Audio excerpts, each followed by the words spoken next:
Alô você, Tribuna Livre chegando! Hoje, dia 11 de abril de 2025. Eu sou Juliana Lima.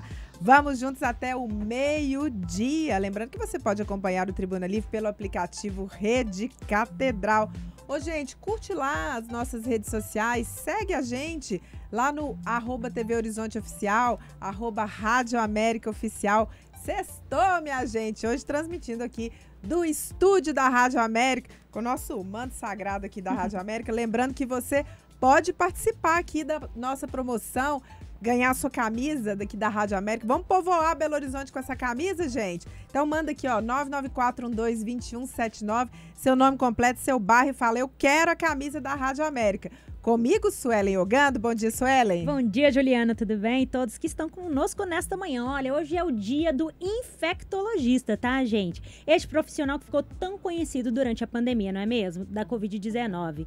E o infectologista é um médico, gente, de questões infecciosas, né? Para diagnosticar, tratar e prevenir essas doenças. Que atua em consultórios, clínicas e hospitais. E aqui em Belo Horizonte nós temos o infectologista, o Carlos Starling, tá? Que ele foi um dos principais nomes dentro do enfrentamento, né? Da linha de frente do enfrentamento da Covid-19. E ele vai falar pra gente mais sobre essa experiência. Vamos ver.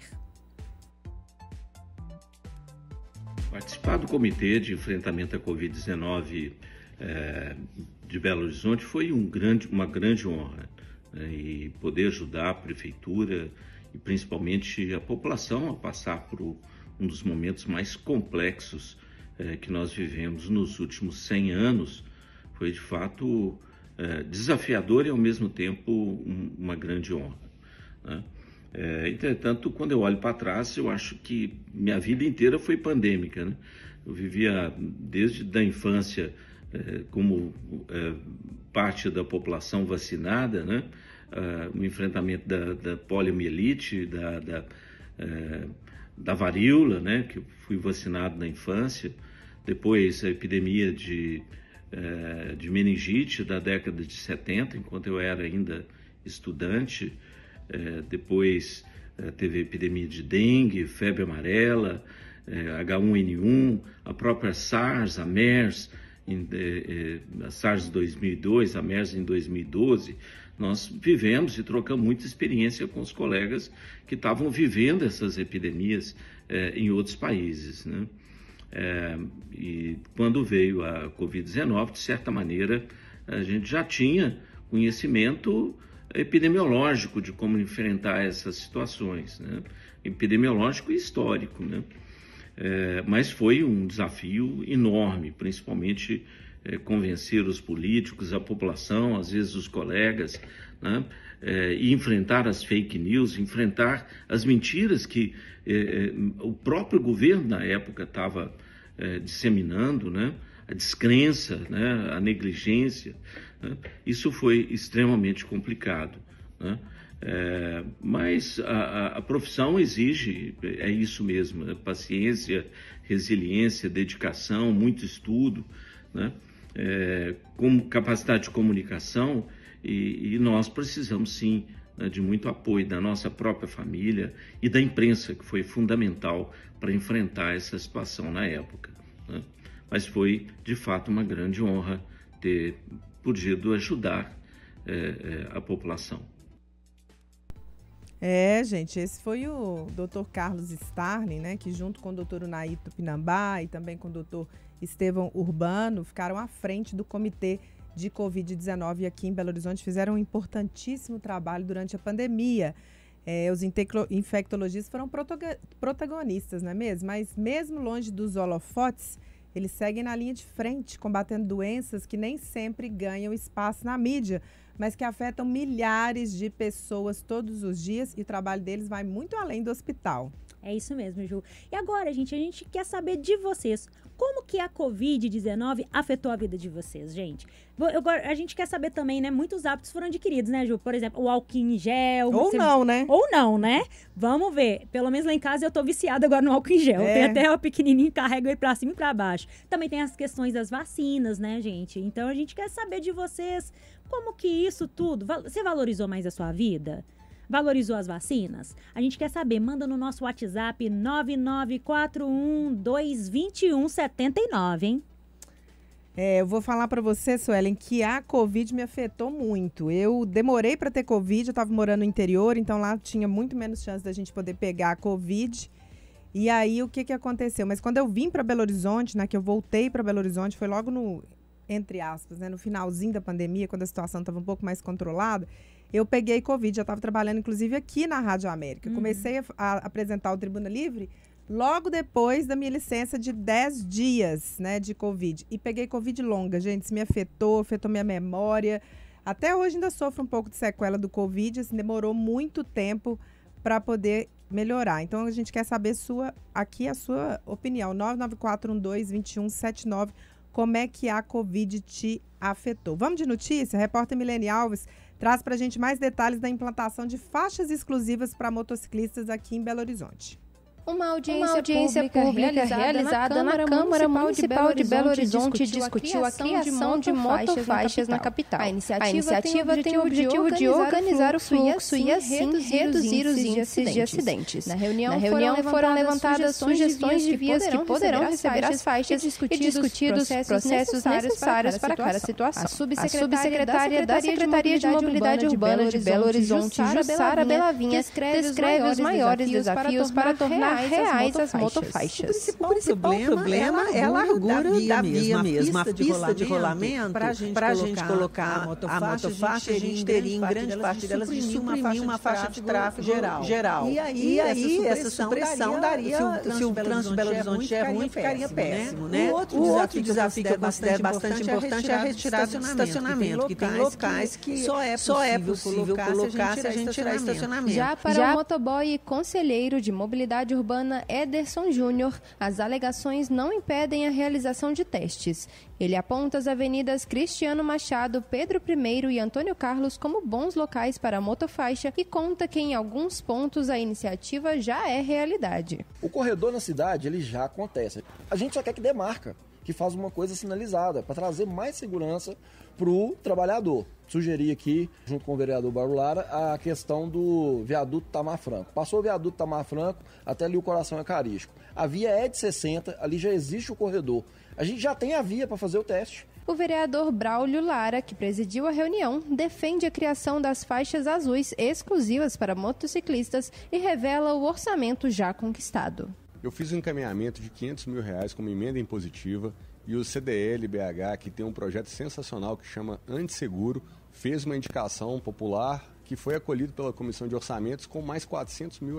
Isso vai trazer segurança para o motociclista, vai trazer segurança para o motorista. Segundo o painel de monitoramento de acidentes de trânsito do governo de Minas, nos 2 primeiros meses de 2025 foram registradas mais de 3.000 ocorrências envolvendo motocicletas e os números do ano passado passam de 20.000. Repórter Milene Alves. Obrigada, Milene. Olha, para você que nos acompanha na TV Horizonte, a Suelen chega com as capas dos principais jornais do dia.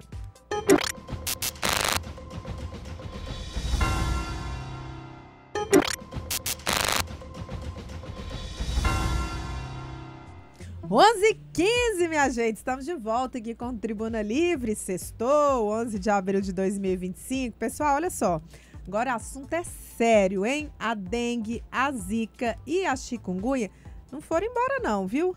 E a Prefeitura de Belo Horizonte está fazendo a sua parte, viu? Quer um exemplo? Foram 66 toneladas de materiais recolhidos, é muita coisa, não é mesmo? Mas mais de 86% dos focos estão nos domicílios, você acredita? Então, ó, agora é com você, hein? Combata o mosquito aí na sua casa. Saiba mais em pbh.gov.br/dengue. Prefeitura de Belo Horizonte, trabalho, energia e coração. Tem alguma dúvida? Acessa lá, pbh.gov.br/dengue. Muito bem, vamos de notícia agora, pessoal. Olha, o repórter Nilton Lopes, ele chega com as atualizações sobre a nova prisão de suspeito no ataque de agência bancária, né, e a polícia e também a Guarda Municipal lá em Guaxupé. Vamos conferir. A Polícia Militar prendeu em Campinas, no interior de São Paulo, mais um homem suspeito de participar do ataque ao batalhão da PM e uma agência bancária nesta semana em Guaxupé, no sul de Minas Gerais. O suspeito, que também era procurado por tráfico de drogas, foi preso ontem à noite em uma periferia da cidade paulista, depois de uma denúncia recebida pela polícia sobre uma discussão em um apartamento. Ao ser abordado pelos militares, o homem confessou a participação no roubo em Guaxupé. Ele deu detalhes da ação e apresentou provas que comprovam o envolvimento dele no ataque. Detido, o suspeito foi encaminhado à delegacia da Polícia Federal em Campinas. Com esta prisão, o suspeito seria o terceiro envolvido identificado pela polícia. O primeiro foi detido em Ribeirão Preto com comprovantes bancários e cerca de R$6 mil em dinheiro. E o segundo foi preso também em Campinas. As investigações seguem em andamento. Repórter Newton Lopes. Muito obrigada, viu, Newton, sobre as atualizações, né, gente, desse assunto, esse novo cangaço aí, a gente sempre fica pensando se já tá voltando, olha, e no próximo bloco a gente vai falar sobre o dia do infectologista com a doutora Laila Machado. Ainda dá tempo de você participar conosco, mandando aqui a sua mensagem de texto ou de áudio pro nosso WhatsApp, 99412-2179, 99412-2179. Responde pra gente aí, o que você aprendeu com a pandemia, né? Aliás, essa palavra, essa expressão é um pouco difícil, né? Aprendeu, porque assim, as lições foram muito duras, né, Sueli? Sim, a gente estava até comentando por agora, né, de várias pessoas que foram afetadas, gente próximas, né? O pai do Luigi mesmo, ele teve 25% do pulmão tomado, né?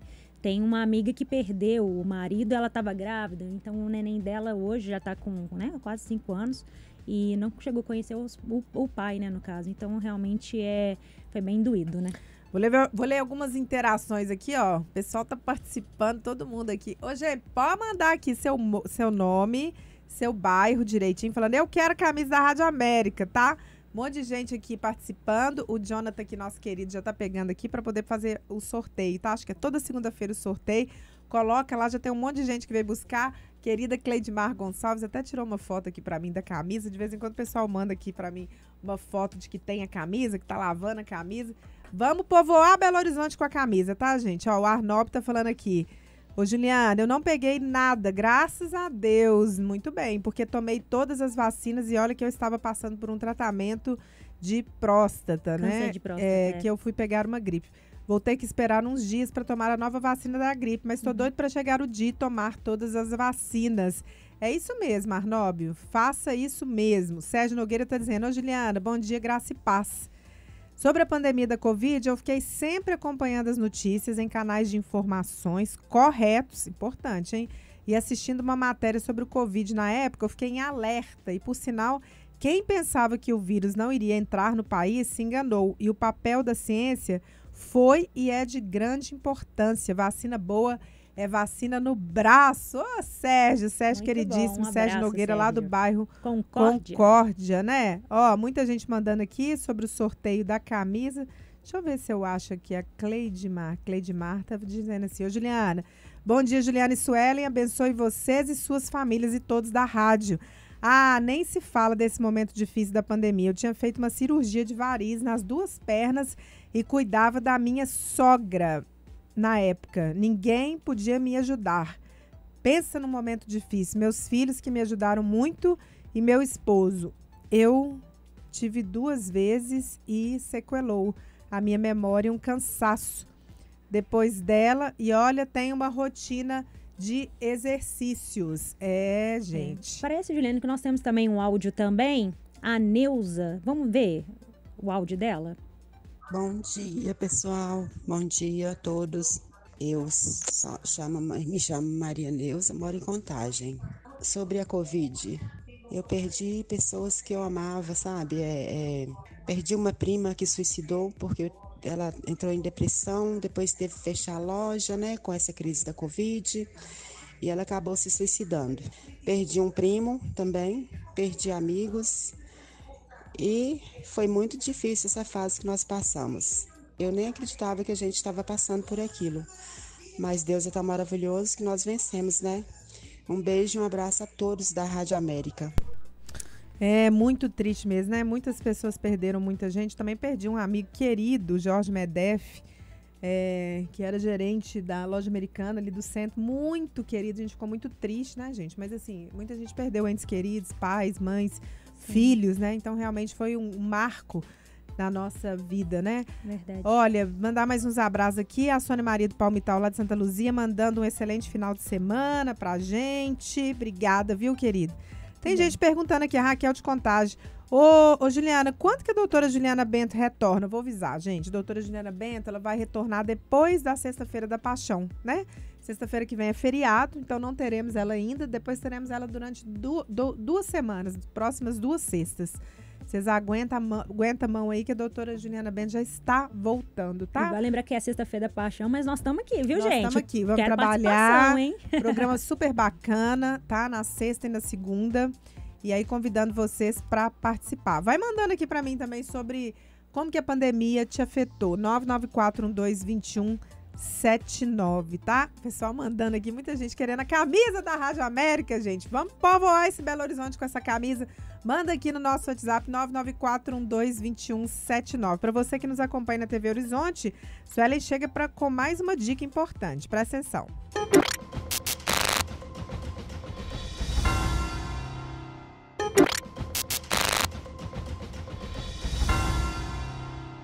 (11h29), minha gente, de volta com Tribuna Livre, sexta-feira, 11 de abril de 2025. Hoje a gente falando sobre o dia do infectologista, esse médico especializado em doenças infecciosas e parasitárias. Isso mesmo. E olha, nós vamos receber aqui, já está no nosso estúdio, a doutora Laila Machado, que vai explicar pra gente um pouco mais como foi a época, né, gente, da pandemia também, da Covid-19 e outras questões infectológicas, digamos assim, né? Seja bem-vinda, muito obrigada. Muito obrigada, bom dia, Suelen, bom dia, Juliana, bom dia a todos aí de casa. É uma honra poder falar um pouco sobre essa especialidade que eu sou apaixonada, que eu escolhi no Dia Nacional do Infectologista. Então vamos começar. Por que a senhora escolheu isso, doutora Laila? Olha, eu vou falar que eu fiquei 3 anos em dúvida em qual especialidade fazer. E por que eu escolhi infectologia? Porque é uma área muito ampla. E o mais importante, a gente consegue tratar, além do indivíduo, o coletivo também, porque a gente tem um impacto muito grande em questões epidemiológicas, em controle de surtos, prevenções de infecções, e isso acaba impactando em toda a comunidade.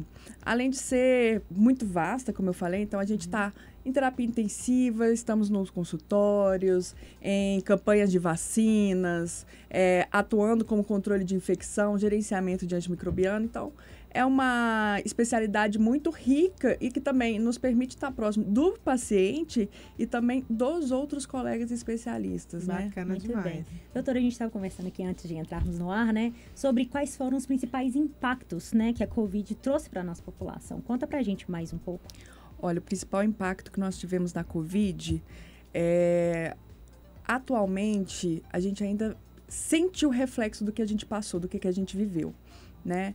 Então, desde a saúde mental, ainda estamos tendo reflexo. A Covid longa, que a gente tem vários pacientes que desenvolveram diversos tipos de transtornos, né? De alterações nos mais diversos sistemas humanos, né, do organismo.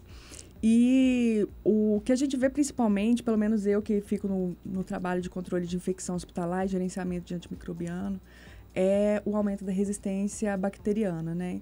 Então, foi um período onde a gente teve muitas hospitalizações, internações prolongadas, pacientes muito graves, críticos. Então, acabamos usando mais antibiótico porque tivemos também outras complicações bacterianas associadas, e aí o reflexo que a gente está vendo é essa piora, né? Que já estava muito crítico e que é um dos principais problemas de saúde, inclusive já com alerta da OMS, porque a gente não tem perspectivas de novos antibióticos e as bactérias estão produzindo os mecanismos de resistência muito rapidamente. Puxa então, vida. 2050, muito a perspectiva. Hoje já se morre muita gente sem possibilidade de tratar e esse número vai aumentar substancialmente. Ô, doutora, eu tive Covid longa também. E, inclusive, lembro que fiz uma entrevista com o doutor Carlos Starling. que atuou, né, no Comitê de Enfrentamento ao Covid aqui em Belo Horizonte. E eu tive, inclusive, parecia que eu estava com tiroidite de Hashimoto, né? Aí depois fiz um exame de imagem, inclusive peguei um profissional que fez o meu exame, ele falou assim, olha, você teve Covid? Eu falei, tive. Ele falou assim, olha, é muito comum aparecer no exame de sangue que você tá com uma coisa, mas depois quando você faz, não aparece. Ele falou assim, você não tem problema nenhum na tiroide. E aí eu conversei com o doutor Carlos Sala e falei assim, doutor, mas não tem um protocolo para ajudar a gente, né, nessa recuperação? Porque eu fiquei com muita sequela de memória, eu não lembrava as palavras e tive que começar, inclusive, a apresentar o Tribuna Livre aqui, né? Ficava rodeando, tentando falar uma frase. Ainda não temos, né, um protocolo para tratamento da Covid longa. Não tem nada que você pode tomar, uma vitamina, não tem nada disso. É esperar o corpo desinflamar mesmo, né? Nada. Você vai fazer o acompanhamento com aquele especialista daquilo que você está tendo repercussão no seu sistema, né? No seu organismo.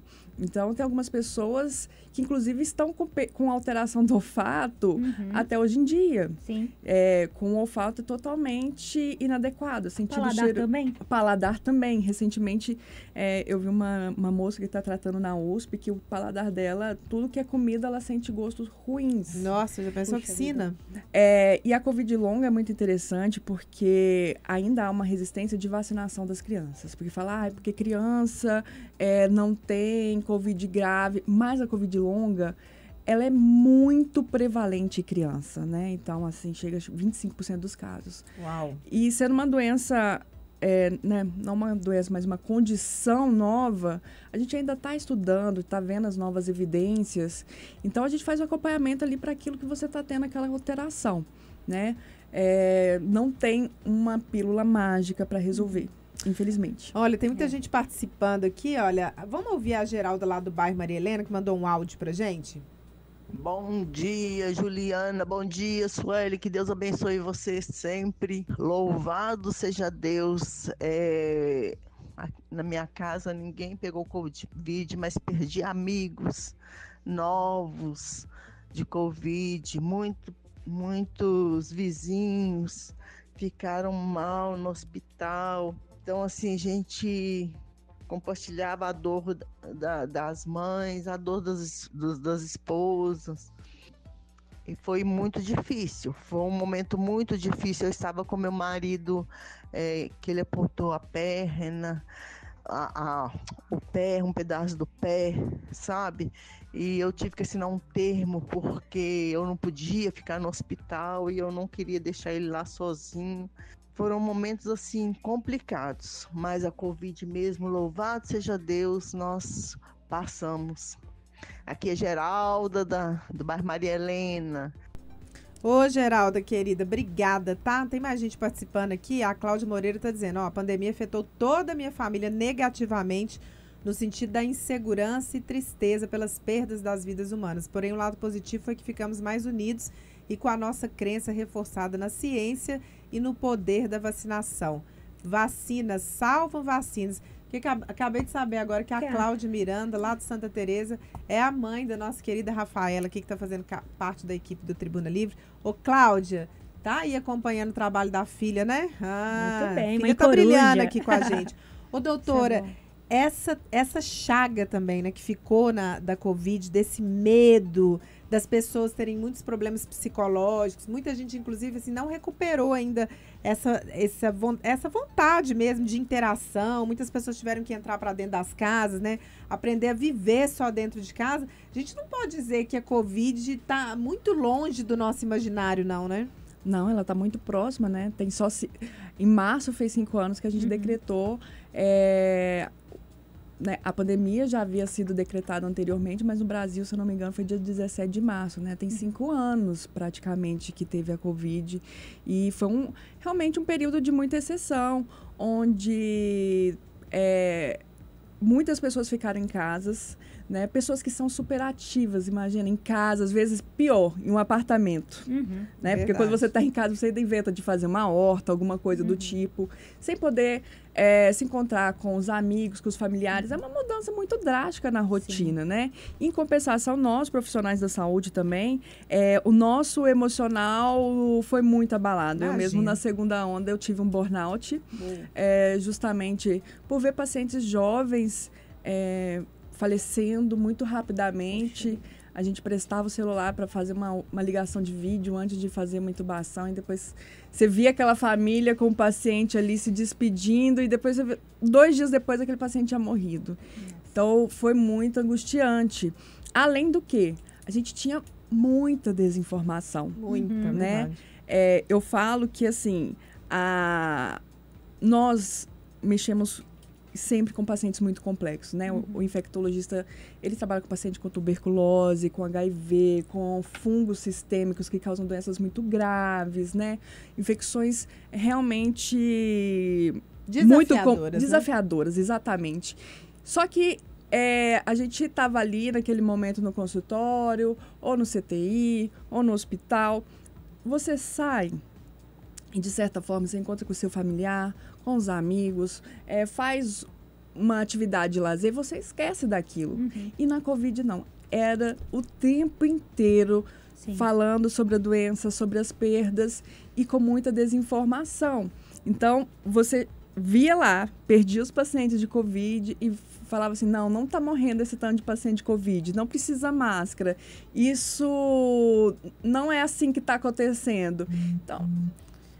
muito complicado. A gente vai seguir falando sobre esse assunto no próximo bloco. Queria, de antemão, agradecer muito a doutora Laila Machado, que é epidemiologista, pela presença aqui. Um abraço para todos os epidemiologistas nesse dia. Infectologistas, né? Nesse dia do infectologista. Obrigada, viu, doutora? Eu que agradeço, pessoal. Pra gente que está conosco na TV Horizonte, gente, a Suelen chega aí com mais uma dica.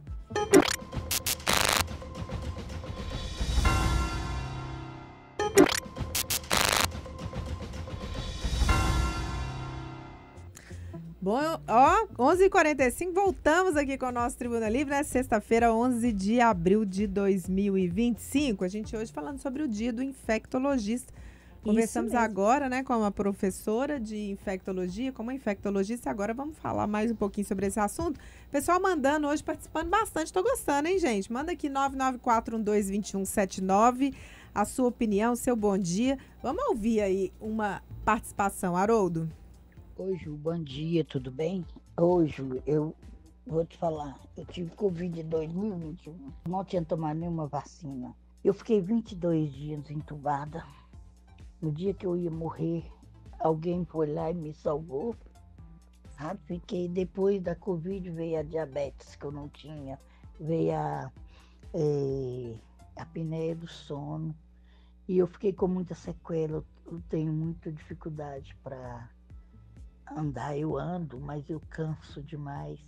Pouquinho que eu ando, qualquer subidinha que eu vou subir, eu canso demais, tenho que parar várias vezes. Caminhar, não consigo fazer caminhada mais. Eu sei que a Covid veio para arrebentar com as pessoas. O pessoal, eles não estão, os médicos não estão nem aí pra gente. Fala que não é por causa da Covid. Então, não sei por que é, porque antes eu não estava assim. Muito obrigada, Deus te abençoe, tenha um bom dia.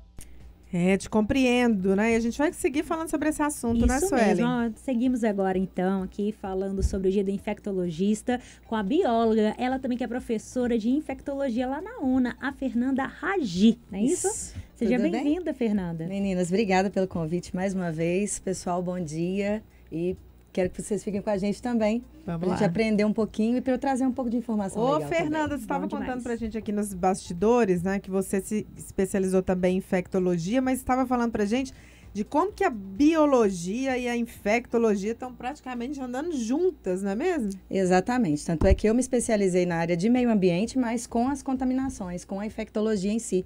Eu me especializei tanto na infectologia de plantas quanto de animais e da gente, né, para entender, inclusive, isso até que a nossa ouvinte falou ali, que às vezes a gente tem os sintomas depois da doença e a gente tem que cuidar muito. A gente aprendeu com a pandemia que a gente tem que cuidar muito da limpeza dos ambientes, né? Sim, principalmente a questão da higienização das mãos, né, o álcool em gel. Exato, não só a higienização das mãos, mas vocês lembram que a gente tinha que chegar em casa e higienizar a sacola? Isso.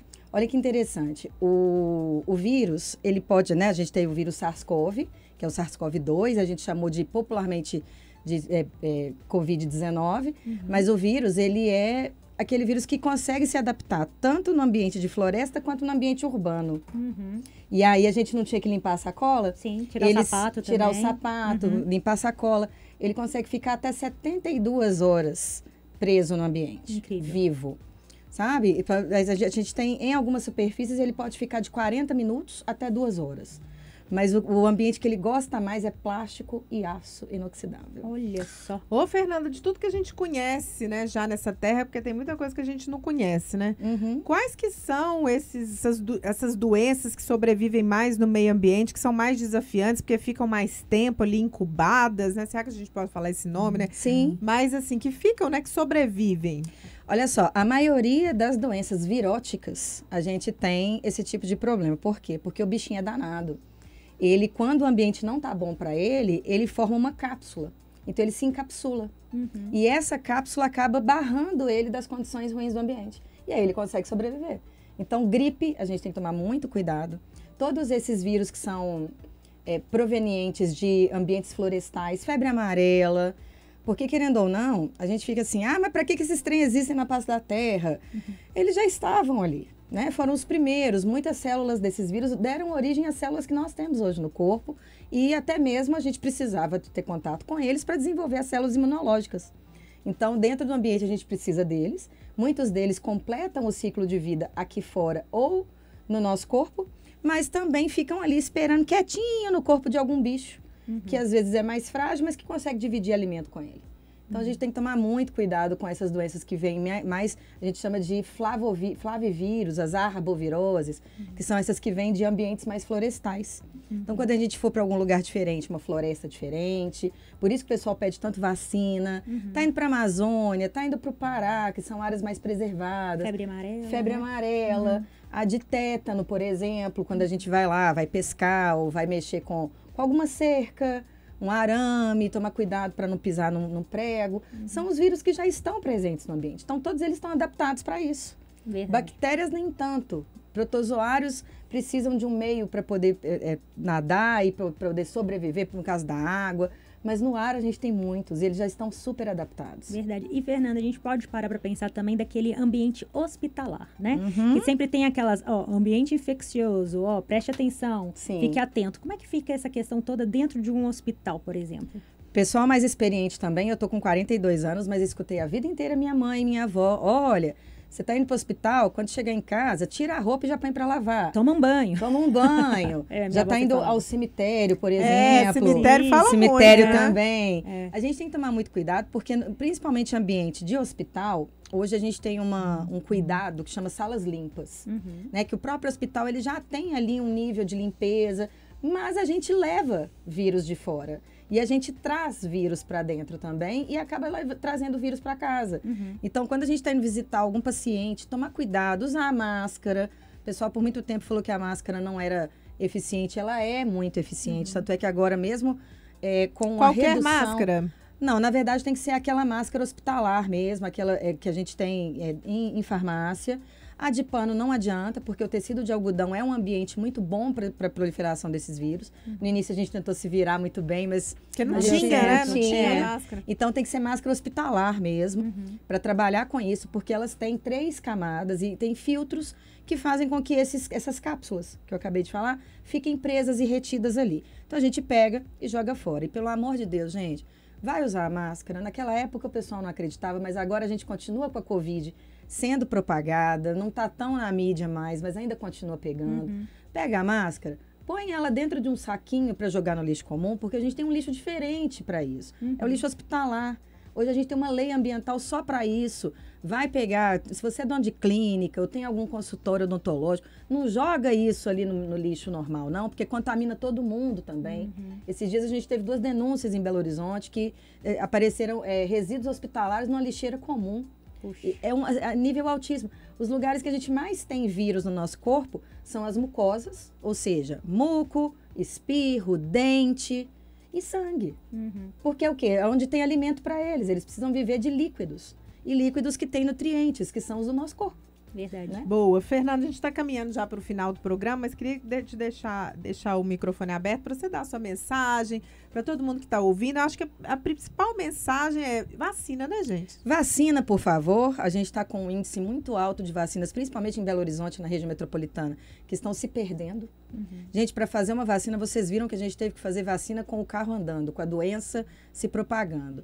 E aí, por mais que tenham várias críticas, a gente conseguiu chegar num ambiente bom. Lá atrás, pessoal mais velho, mais experiente, lá atrás vocês davam pra gente as vacinas 2, 3 vezes na mesma fila.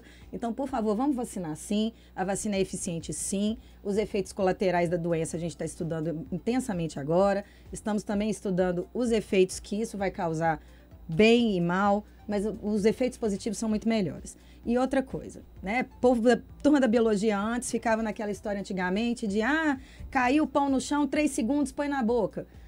Vamos trabalhar um pouco a limpeza também. A gente já aprendeu que limpeza é essencial nesse caso. O vírus continua se propagando em aço, em plástico, no ambiente. Se a gente tocar em alguém, então lavar muito bem as mãos, andar com álcool gel, limpar muito bem as casas, as residências, principalmente agora, nessa época do ano que a gente está entrando, que é o outono e o inverno, que é o ambiente que eles vão gostar mais, porque o nosso outono e inverno, mesmo sendo frio, ele é mais quente e é um vírus de ambiente tropical. Perfeito. Olha, nós recebemos aqui, gente, a bióloga e professora da UNA, Fernanda Hagui. Muito obrigada pela sua presença, mais viu? Uma vez, meninas. Muito bom. Estamos chegando no final do programa, hein? Tribuna Livre vai ficando por aqui. Obrigado pela sua companhia. Agradecer a todo mundo aqui que participou do programa. Gostei, hein, gente? Tô achando que vocês ficam participando mais quando a gente tá aqui no estúdio da Rádio América, tá? Mas quando a gente estiver lá na TV Horizonte, terça, quarta e quinta, você participa também. A gente lê.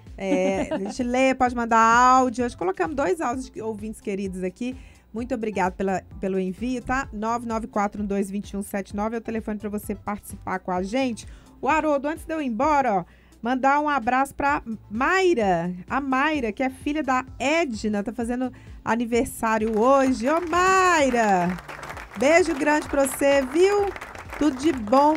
Ó, Tribuna Livre vai ficando por aqui. Sextou, né, minha gente? Final de semana tá chegando. Vamos aproveitar com juízo, não é mesmo, Suelen? Isso mesmo, ó, gente. Fica também o convite para vocês acompanharem a nossa programação. Segue agora o programa Rede Notícia, tá? Ó, deixa eu só dar uma ficha técnica aqui. Afinal de contas, temos que valorizar os nossos queridos, né? Ó, trabalhos técnicos de hoje foi do Haroldo Ferreira, do Luca Valadares, do Wellington Barbosa, do Marcelo Salgado. Coordenação de jornalismo da Rádio América, Paulo César Jardim. Coordenação de jornalismo da TV Horizonte, Rafael Campos. Direção da Rádio América, Elanilza Carneiro.